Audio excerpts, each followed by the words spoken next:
Our next book, Western science is just beginning to realise what Indigenous cultures have always known, what our ancestors knew: water has the power to heal.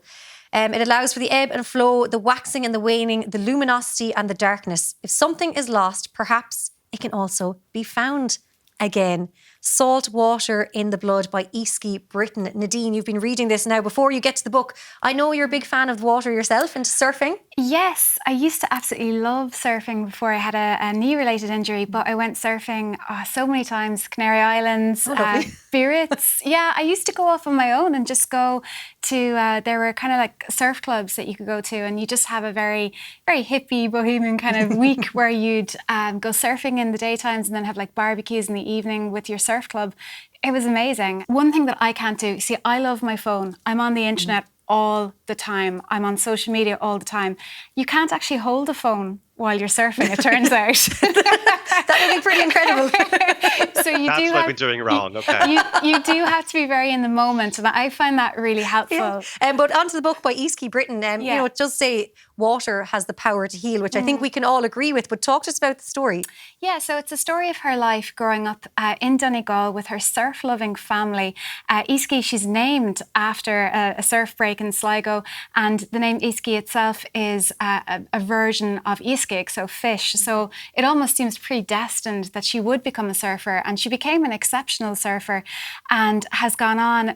The book tracks her story. It's her time going through competitive surfing, but also realising that maybe competitive surfing really wasn't for her, because the book has a very strong, I suppose, self-help kind of element to it as well, where she's talking about the sea and the restorative power of the sea.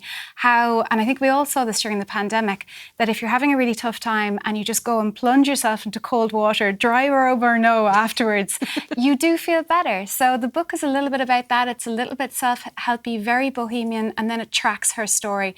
Her father and her mother come across very well in this book, and the father in particular, he absolutely has been addicted to surfing, so much so that when he was growing up and there were no wetsuits in the family, they would put on Ahern jumpers in an attempt to see if that would work, to insulate them in the water. It doesn't work. I was just thinking there, I was it doesn't work. An Ahern jumper in the water. Yeah, really odd. But so as the book wears on, you'll see it in, she has a lot of line drawing. She's an artist as well, so she has some poetry, and the book broadens out into kind of a deeper understanding of what it means to be in the here and now. And she talks a lot about the fear and insecurity that she's experienced over the years.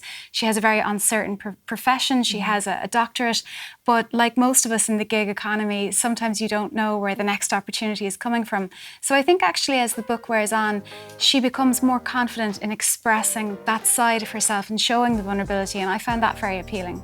Well, I love it. I think even just chatting to you now, I was like, I want to go for a dip later on or else tomorrow.